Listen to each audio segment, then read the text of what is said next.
when you're looking at photographers, you're looking at DJs, you're looking at, you're looking at, films and whatnot. I always say start with the work.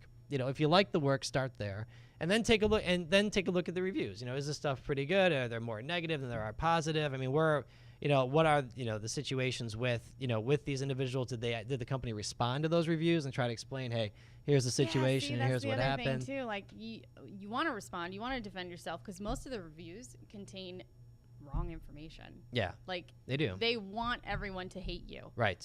And so they're going to make things up, exactly, and not understand what exactly they're talking about. Yeah. Oh, absolutely. And the rebuttal is so hard because you want to confront and say, hell no, that's not right. Oh, yeah. But you have to walk that really fine line. You got to walk that really fine line. A great example of this is where one of my favorite examples of this, it has to do with a client who went online and started slamming our company. And is that the one where he posted her film? No, not that one. But actually I did do that. But nevertheless, no, we had a client go online and slam our company, claiming that we didn't honor our contract, but I ended up having to work with this client to add more hours into her contract, complimentary, because she was claiming one thing that wasn't in the contract that we even agreed upon with her. But I still took care of her anyway, and I went ahead and I'm trying to walk around this line gingerly. But I ended up taking care of her anyway and helping her out and making sure that everything was taken care of as the way that she wanted it. We ended up, I think, having the videographer stay a little bit later, and I ended up having to pay for it. The company ended up paying for it. We ended up covering, some gap coverage, which we don't do gap coverage. A lot of companies don't do that. And so, but I ended up, trying to, make this thing right, because she claimed that someone who used to work here said that they would do this or something like that. But I had no proof. Even though we didn't have any proof of it, so, and here I went out of my way to make sure that everything was taken care of with her, to make sure that she was happy, to make sure that, that this, issue was a non-issue and that everything was taken care of. Was it enough?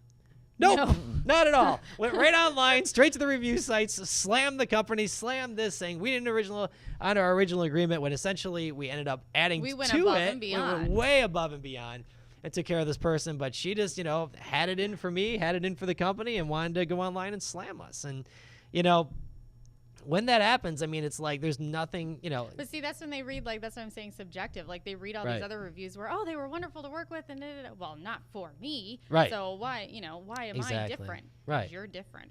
Right. Exactly. That's why. Which is funny because, most, photographers, most videographers, most DJs kind of operate the same way. That's what makes them successful, is the fact that they do operate, quite often the same way. So, anyway, the point about reviews is this: is that they're very subjective. Ignore them. Ignore them. Yeah, ignore them. No, ignore them. I mean, I think it's it gives a good overall average as to what to expect from a company.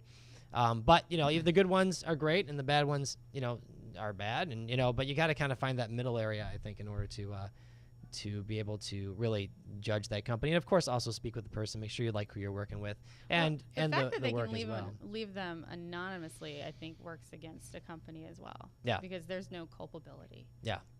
It's like you kind of have to figure out who it is. Usually we know who it is. Right. But it's like Amazon. Anyone can go on there and leave a review. Yeah, that's true. Just look at the girl pee thing. That thing's hilarious, by the way. Well, that's the thing, and the last thing.